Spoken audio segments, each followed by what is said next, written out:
Saudara yang dikasihi oleh Tuhan, hari ini seluruh gereja Tuhan di dunia ini memperingati hari kenaikan Tuhan Yesus ke surga. Kita patut bersyukur saudara, karena tidak ada satu tokoh pun di dunia ini yang seperti Yesus. Ya, semua saudara tokoh-tokoh di dunia ini setelah mati tidak bangkit kembali. Tapi puji Tuhan, Tuhan kita luar biasa.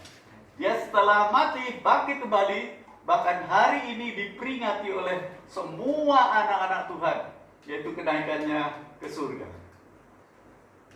Saudara yang dikasihi oleh Tuhan, kita sungguh patut bersyukur dan bangga karena hanya Yesus Kristus yang telah turun dari surga dan dia kembali naik ke surga.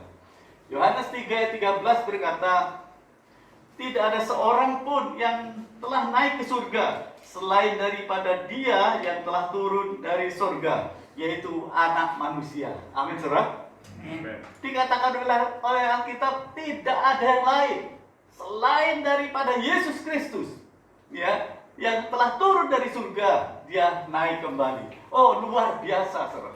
Jikalau Mesias yang kita percaya, kita sembah, saudara, seperti yang lain, setelah mati, saudara, tidak bangkit kembali, buat apa kita buang-buang waktu untuk percaya, melayani dia, menyembah dia, saudara?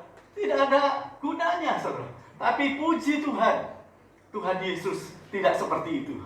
Setelah dia mati, dia bangkit kembali. Bahkan hari ini seluruh umat manusia yang percaya kepada Yesus memperingati hari kenaikan Tuhan Yesus ke surga. Luar biasa. Nah, saudaraku yang dikasihi oleh Tuhan, klik. Hari ini temanya adalah tujuan kenaikan Tuhan Yesus ke surga. Apa, saudara? Tujuan kenaikan Tuhan Yesus ke surga. Apa tujuannya? Saudara, kita tahu bahwa kenaikan Tuhan Yesus ke surga itu menutup suatu jangka waktu yang penting, yaitu dimulai dari kelahirannya di Bethlehem sampai dia kenaikannya di Bukit Zaitun.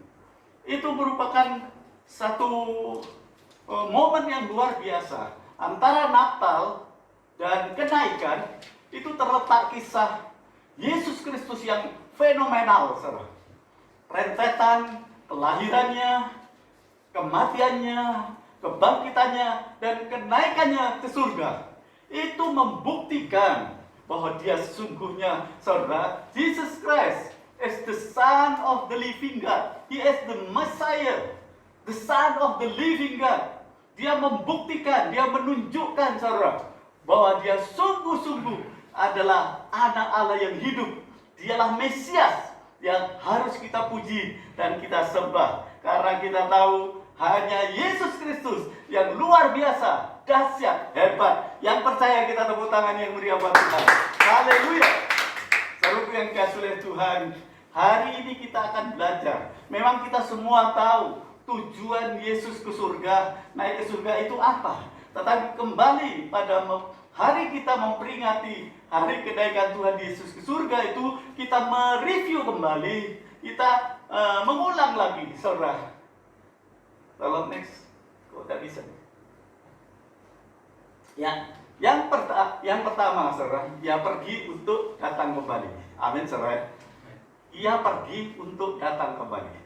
Mari kita akan membaca dalam Kisah Para Rasul pasal yang pertama ayat 6 sampai 11. Kisah Para Rasul pasal yang pertama ayat 6 sampai ayat yang ke-11. Ya, kita baca bersama-sama. 1, 2, 3. Maka bertanyalah mereka yang berkumpul di situ, Tuhan, maukah engkau pada masa ini memulihkan kerajaan Israel?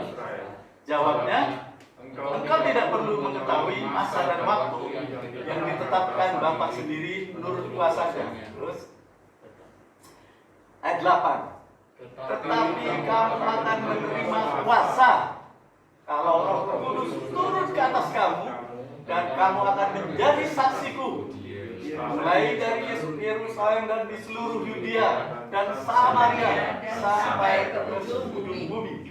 Bulan sesudah dia katakan demikian, Tetapi ia bisa saksikan mereka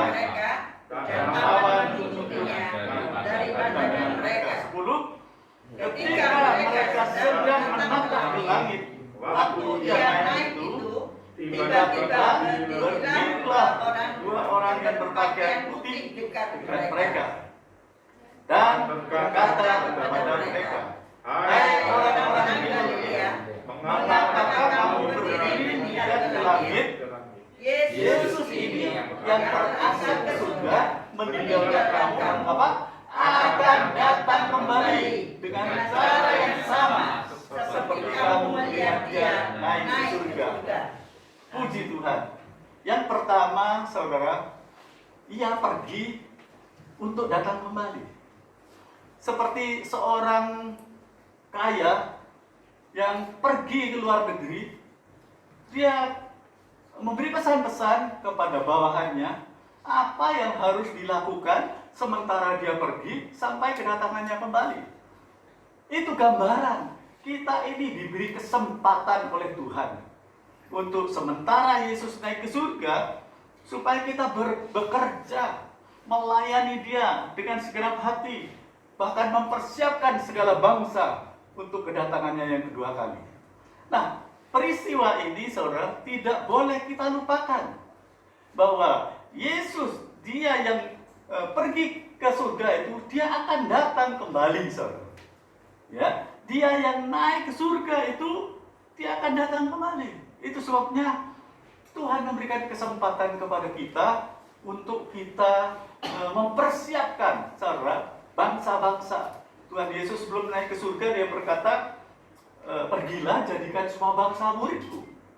Kita diberi kesempatan untuk membuktikan bagaimana tanggung jawab kita, mempertanggungjawabkan kesetiaan kita. Saudara, saya membayangkan ketika Yesus yang terakhir mau naik ke surga itu, Dia dikelilingi oleh murid-muridnya yang semuanya adalah orang Galilea.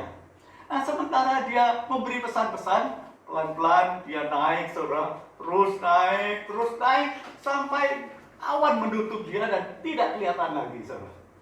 Saudara, saya membayangkan betapa hebat Yesus itu bisa naik tanpa alat. Seperti David Copperfield, si pesulap itu, dia bisa naik, saudara. Tetapi memakai kawat-kawat yang tidak terlihat, pakai mesin, saudara. Dan tingginya cuma sampai ke bumbungan ini. Tapi Yesus sampai awan menutup Dia, luar biasa. Dan saudara tahu, perpisahan antara Yesus dan murid-muridnya itu tidak seperti perpisahan yang lain. Perpisahan biasanya itu mendatangkan apa? Kesedihan, kekecewaan. Tetapi perpisahan Yesus dengan murid-muridnya itu justru berbeda. Karena dikatakan murid-murid itu bersukacita. Saudara, kenapa? Karena mereka memiliki pengharapan. Yesus yang naik ke surga itu akan datang kembali, saudara. Oh, luar biasa.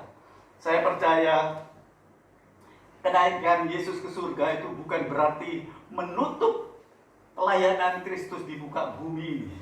Bukan mengakhiri kekristenan, tidak. Justru kita sebagai orang percaya harus paham ketika Dia naik ke surga itu, saudara, membuat orang percaya kita semua ini begitu yakin bahwa Yesus itu memang datang dari surga, turun ke muka bumi ini menyelamatkan kita.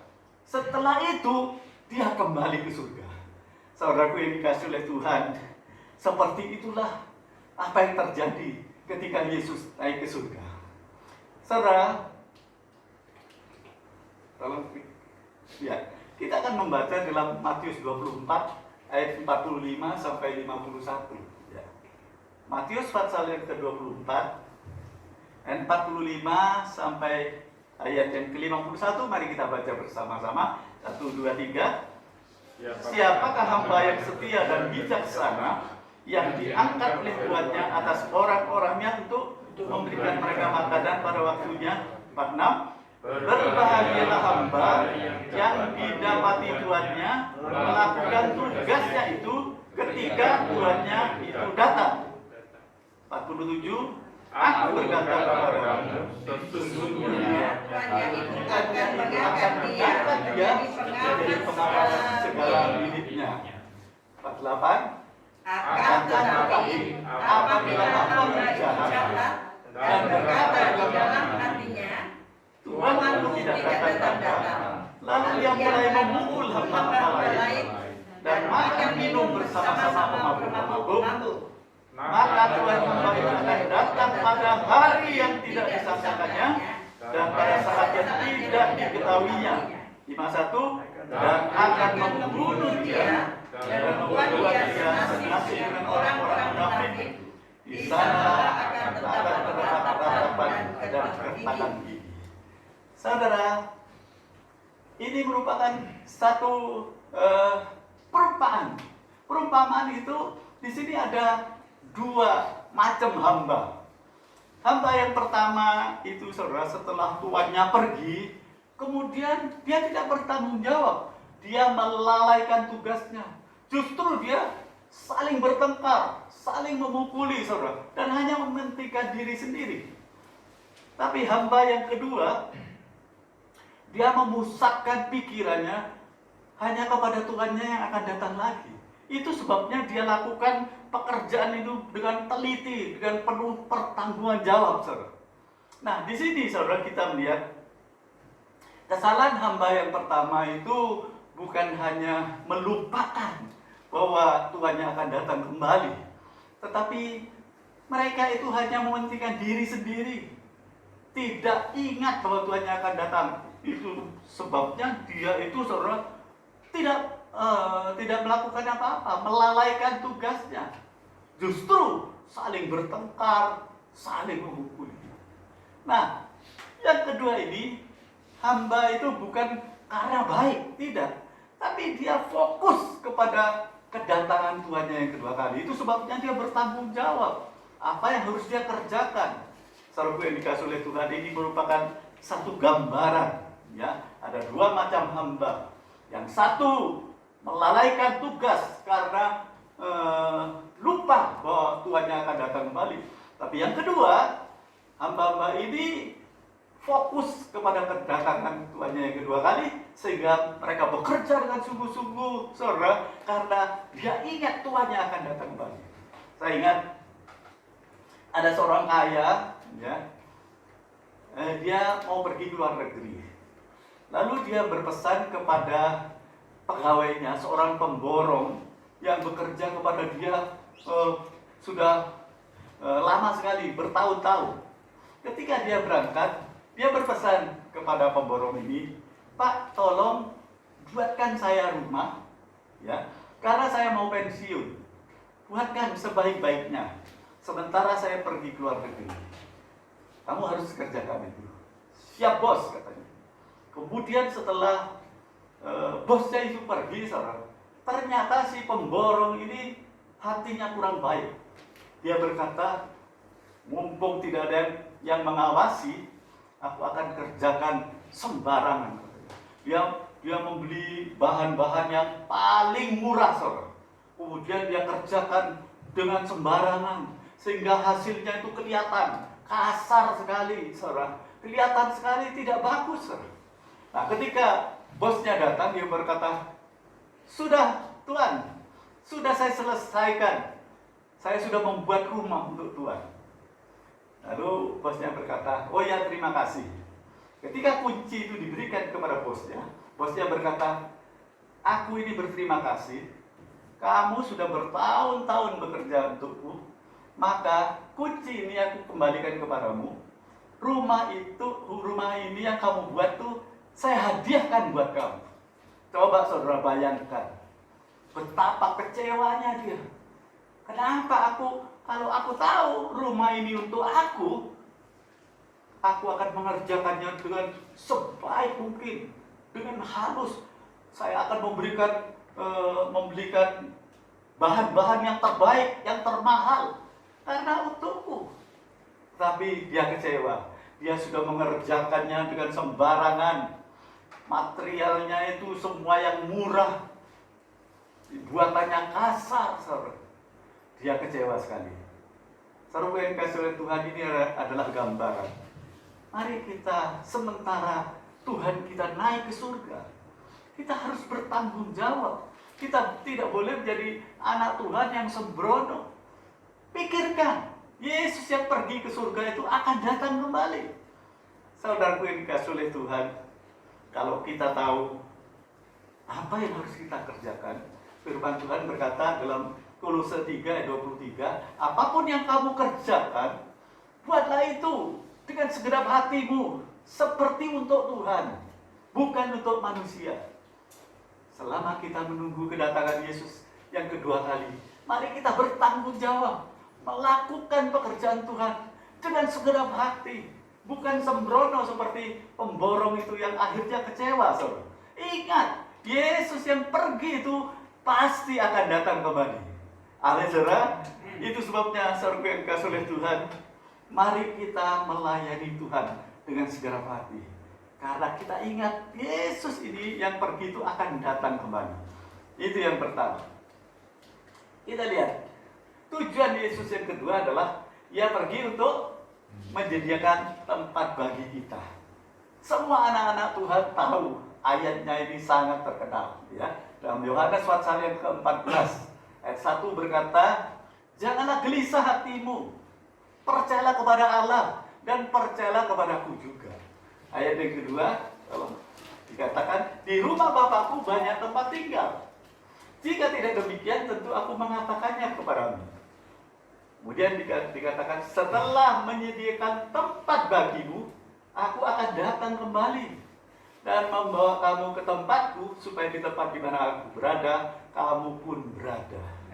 Saudara, hari-hari ini banyak orang yang gelisah, bingung dengan keadaan dunia yang semakin tidak menentu ini.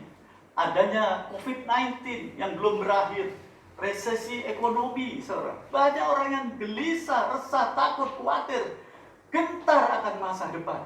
Tapi Yesus sudah mengatakan kepada kita, jangan gelisah hatimu, percayalah kepada Allah dan percayalah kepadaku juga. Trust in the Lord with all your heart. Apa yang dikatakan Yesus? Di rumah apa? Bapakku banyak tempat. In my Father's house there are many mansions. Mansion itu bukan rumah biasa atau rumah yang ada di dunia ini, walaupun saudara namanya mansion. Di kompleks saya itu ada 3 rumah, mungkin itu keluarga ya, mungkin kakak pertama, kedua, jadi besar saudara. Ditulis di situ mansion. Saya ketawa, mansion seperti ini. Tapi mansion di surga itu kita tahu, ya apa? Lantainya dari emas, temboknya dari permata, krisopras, plastik dan lain-lain. Saudara, ingat Yesus yang berkata, setelah aku menyediakan tempat bagimu, aku akan datang kembali menjemput kamu. Saudara, kita dijemput oleh wali kota atau gubernur aja sudah bangganya setengah mati. Ini yang berjanji menjemput kita adalah the King of all kings and the Lord of lords, Raja di atas segala raja, Tuhan di atas segala Tuhan. Saudara, kalau kita yakin, kita percaya firman Tuhan bahwa Yesus itu akan datang kembali untuk menjemput kita. Saudara, apa yang harus kita lakukan? Kita sungguh bersyukur. Kalau kita yakin, mari kita, saudara, melakukan apapun yang diperintahkan oleh Tuhan dengan segenap hati. Saudara yang dikasihi oleh Tuhan, kalau ada yang masih ragu-ragu tentang keselamatan kedatangan Yesus kedua kali, mari kita baca dalam Efesus. Tolong diklik. Efesus 2 ayat 6 sampai ayat ke-7 dikatakan, dan di dalam Kristus Yesus Ia telah membangkitkan kita juga dan apa? Memberikan tempat bersama-sama dengan Dia di surga, supaya pada masa yang akan datang Ia menunjukkan. Terus sebelumnya, supaya pada masa yang akan datang, ya, Ia menunjukkan kepada kita kekayaan kasih karunia-Nya yang melimpah-limpah sesuai dengan kebaikan-Nya terhadap kita. Di dalam terhadap kita dalam Kristus Yesus. Saudara yang dikasihi oleh Tuhan, kalau sampai zaman sekarang ya, di dunia ini, kalau saudara mempunyai sertifikat rumah, saudara itu sudah wah enak, tenang. Tapi tahukah saudara, walaupun saudara punya sertifikat rumah itu, tapi masih ragu-ragu. Sebab apa? bisa terbit keluar sertifikat aspal. Asli tapi palsu. Itu yang membuat kita khawatir, saudara. Walaupun kita sudah punya sertifikat, saudara, tetapi bisa keluar sertifikat lain. Bukan palsu, aspal, asli tapi palsu. Tetapi keselamatan yang diberikan oleh Tuhan itu adalah jaminan darah Kristus. Amin, saudara. Keselamatan tidak ada di dalam nama lain kecuali di dalam Yesus Kristus. Saudara, keselamatan itu dijamin karena Yesus sendiri, saudara, yang berkata, "Akulah jalan, kebenaran, dan hidup. Tidak ada seorang pun yang datang kepada Bapa tanpa melalui Yesus." Saudara, keselamatan itu sudah dijamin dalam darah Yesus. Ini sebabnya kita tidak perlu ragu-ragu seperti orang yang mempunyai sertifikat rumah, tapi mungkin dia ketakutan nanti bisa ada sertifikat yang aspal itu. Tetapi keselamatan yang dijanjikan oleh Yesus Kristus itu pasti, saudara, karena sudah dijamin oleh darah Yesus. Mari yang percaya kita tepuk tangan yang meriah buat Tuhan. Haleluya. Saudara yang dikasihi oleh Tuhan, itu sebabnya kita bersyukur. Tujuan Yesus naik ke surga, ya yang pergi itu akan datang kembali. Yakin, pasti, saudara, karena firman Tuhan mengatakan, firman Tuhan itu ya dan amin. Langit dan bumi akan berlalu, tapi firman Tuhan kekal sampai selama-lamanya. Yang kedua, Ia yang pergi itu menyediakan tempat bagi kita. Saudaraku, sungguh luar biasa kalau kita mengetahui dan yakin dengan pasti Yesus itu pergi untuk menyediakan tempat bagi kita. Mari kita jangan hanya mikir kepentingan diri saja, saudara, ya, tapi pikirkan juga kedatangan Yesus yang kedua kali itu. Dia sudah rela berkorban, dia sangat mengasihi kita, dia rindu untuk selalu dekat dengan kita, saudara. Itu sebabnya dia akan menjemput kita. Dia berkata, supaya di mana aku ada, di situ hambaku ada. Amin, saudara. Dia ingin tetap dekat dengan kita.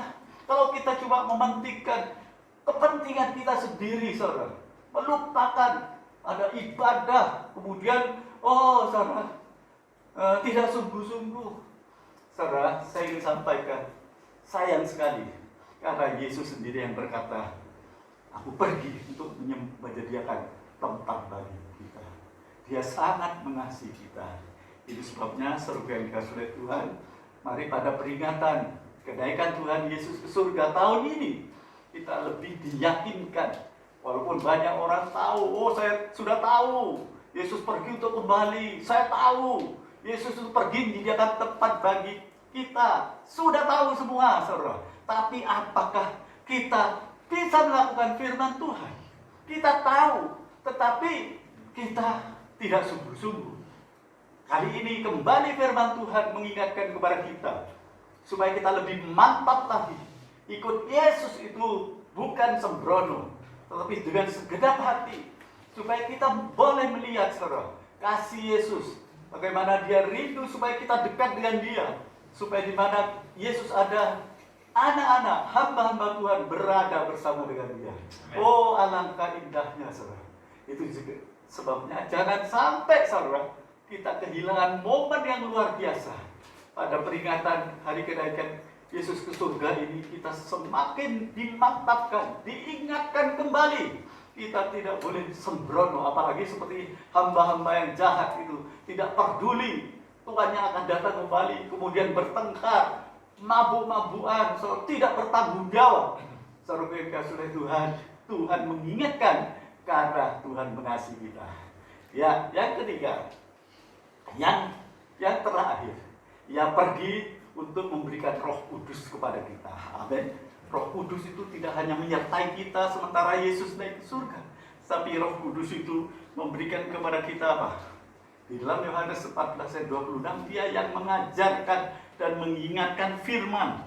Selain Roh Kudus itu menyertai kita, menghibur kita, saudara, Roh Kudus itu memberikan kekuatan kepada kita.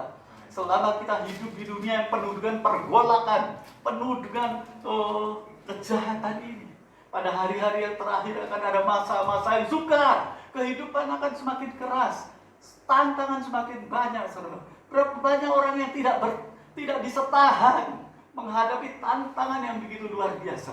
Tapi Roh Kudus itu memberikan kekuatan, penghiburan kepada kita supaya kita bisa menjalani hidup yang sulit ini, saudara. Bersama dengan Tuhan Yesus, kita pasti bisa melewati semuanya itu. Ayo sekali lagi kita berdoa. Haleluya.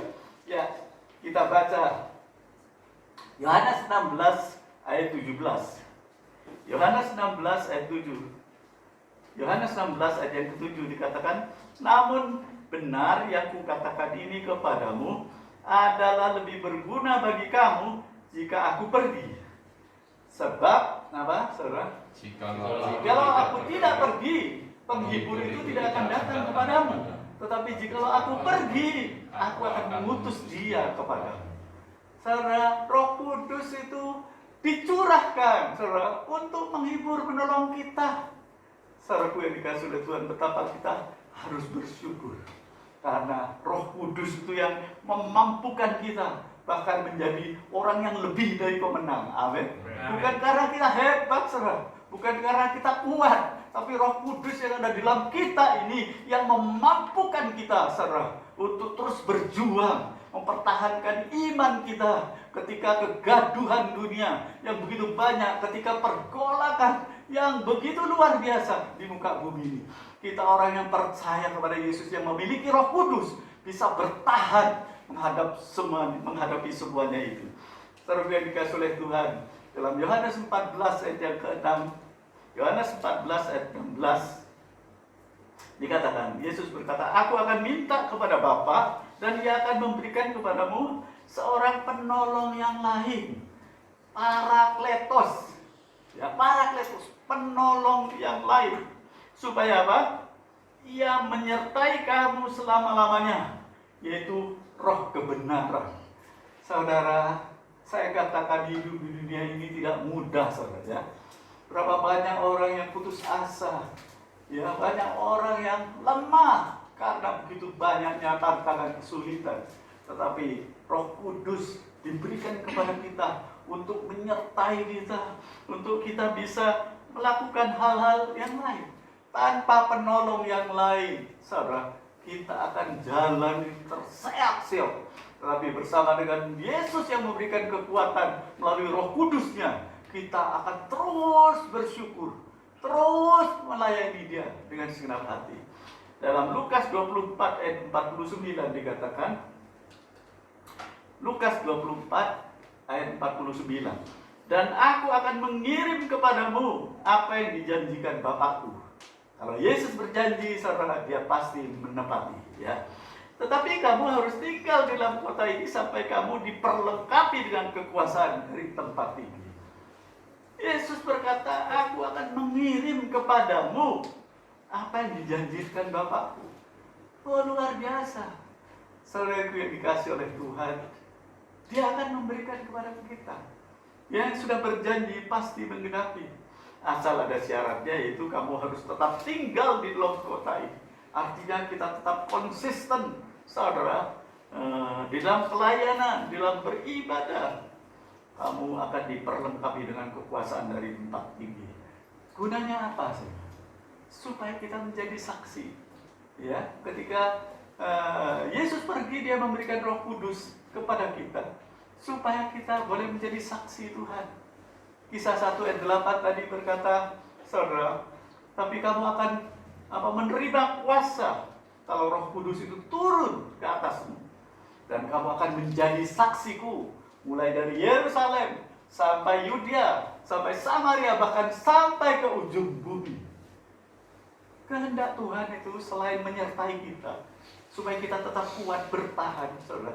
Dan Dia memberikan Roh Kudus supaya kita menjadi saksi. Saudaraku yang dikasih oleh Tuhan, Dia begitu luar biasa, supaya kita boleh menjadi saksi Tuhan. Pada waktu terjadi perang antara Korea dan Jepang, saudara, berapa banyak orang yang pesan itu, bunker, ya, tempat perlindungan di bawah tanah. Tapi ternyata ketika ada rudal, peluru kendali, dia juga tidak selamat. Tetapi Tuhan Yesus memberikan Roh Kudus menyertai kita. Ada perlindungan yang aman. Dalam Mazmur 91, ya, Dikatakan di alam ayat-ayat itu, saudara, bahwa nanti akan satu saat itu ada hal-hal yang luar biasa. Tetapi walaupun 1000 rebah di kiri, 10.000 rebah di kanan, kamu tidak akan kena. Amin. Kita akan menonton saja. Sebab Tuhan itu memelihara, melindungi kita. Di dalam Tuhan ada tempat perlindungan yang aman. Itu sebabnya surga yang dikasih oleh Tuhan. Mari kita menjadi saksi Tuhan. Hari-hari ini banyak penyesatan terjadi, saudara. Kalau saudara lihat berapa banyak sekarang orang yang disesatkan. Saya tidak cerita tentang apa kesesatan yang begitu banyak. Tetapi di samping itu kita juga boleh melihat banyak orang yang bertobat, percaya kepada Tuhan Yesus. Luar biasa, bro. Ya, saya membaca itu ada ribuan orang yang siap untuk dibaptis. Wah, luar biasa. Bahkan saya tidak sebut namanya, di satu daerah itu hampir 100% orang pindah menjadi orang Kristen. Oh, banyak sekali, saudara. Kenapa? Ada kesaksian dari anak-anak Tuhan. Kita harus mendoakan hamba-hamba Tuhan yang dipakai oleh Tuhan menjelaskan kebenaran Injil sehingga banyak orang yang bertobat, percaya kepada Yesus. Saudara, setiap pagi saya selalu mendoakan para penginjil, para misionaris yang begitu kuat, saudara, menghadapi tantangan, penganiayaan di mana-mana. Tetapi mereka rindu untuk menyaksikan kebenaran Injil. Dan sampai saat ini kita melihat, saudara, berapa banyak orang yang bertobat percaya kepada Yesus. Itu sebabnya Roh Kudus diberikan kepada kita supaya kita boleh menjadi saksi Tuhan. Amin, saudara. Kita tidak boleh hanya diam saja, tetapi mari kita bekerja melayani, saudara. Ya, bertanggung jawab apa yang dipesankan oleh Tuhan kepada murid-murid. Dan sekali lagi, Roh Kudus itu adalah Allah yang senantiasa hadir, omnipresent. Dia senantiasa hadir ketika kita ini menantikan kedatangan Yesus yang kedua kali. Dia juga menyertai saat kita menjalankan mandat Yesus Kristus untuk menjangkau jiwa-jiwa, menjadikan semua bangsa muridku. Roh Kudus itu yang selalu hadir, memberikan kekuatan, penghiburan, menuntun kita, saudara, membimbing kita. Itu sebenarnya kita bersyukur. Yesus yang pergi naik ke surga itu memberikan Roh Kudus kepada kita. Tanpa Roh Kudus, saudara, kita tidak akan pernah, saudara, bisa bertahan menghadapi kegaduhan dunia atau dunia yang penuh dengan pergolakan ini. Puji Tuhan, saudara, kita tidak perlu takut karena kita tahu bahwa kita memiliki apa? Di Wonderful Counselor, penasehat yang ajaib, luar biasa. Kita memiliki di Almighty God, Allah yang perkasa, yang disebut El Gibor, Allah yang tidak pernah kalah. Kita memiliki the Everlasting Father, Bapa yang kekal, and the Prince of Peace, Raja Damai. Saudara yang dikasih oleh Tuhan di tengah-tengah kegaduhan dunia, pergolakan yang luar biasa, kita bisa hidup tenang, aman, tenang, saudara, karena damai yang diberikan oleh Tuhan itu tidak seperti yang diberikan oleh dunia ini. Damai sejahtera-Ku tinggalkan bagimu, kata Yesus. Damai sejahtera Ku berikan kepadamu, dan itu tidak seperti yang diberikan oleh dunia. Itu sebabnya jangan takut, jangan gentar, karena kita tahu bersama dengan Tuhan Yesus kita pasti menang. Mari sekali lagi tepuk tangan yang meriah buat Tuhan. Haleluya. Mari pada peringatan kenaikan Tuhan Yesus ke surga tahun ini, kita sudah tahu tujuan Yesus, saudara. Apa tujuan Yesus naik ke surga? Tapi sekali lagi firman Tuhan mengingatkan kita, Ia yang pergi itu akan datang kembali. Yang kedua, yang pergi itu kan menyediakan tempat bagi kita. Dan yang ketiga, Ia yang pergi itu akan memberikan Roh Kudus kepada kita. Ya, puji Tuhan. Mari kita ulangi, saudara, tema kita hari ini adalah tujuan kenaikan Tuhan Yesus ke surga. Ya, ayo katakan bersama-sama. Yang pertama apa, saudara? Yang pergi untuk datang kembali. Yang kedua, yang pergi untuk menyediakan tempat bagi kita. Yang ketiga, yang pergi untuk memberikan Roh Kudus kepada kita. Mari dengan semangat kita ulangi lagi dengan suara yang keras. 1, 2, 3. Ia Ia pergi untuk datang kepada yang kedua. Ia pergi untuk menyediakan tempat dan kita. Ia yang pergi untuk menjadi Roh Kudus kepadaku. Ya puji Tuhan, selamat menikmati, merayakan, memperingati kenaikan Tuhan Yesus ke surga. Mari kita bangkit berdiri. Haleluya.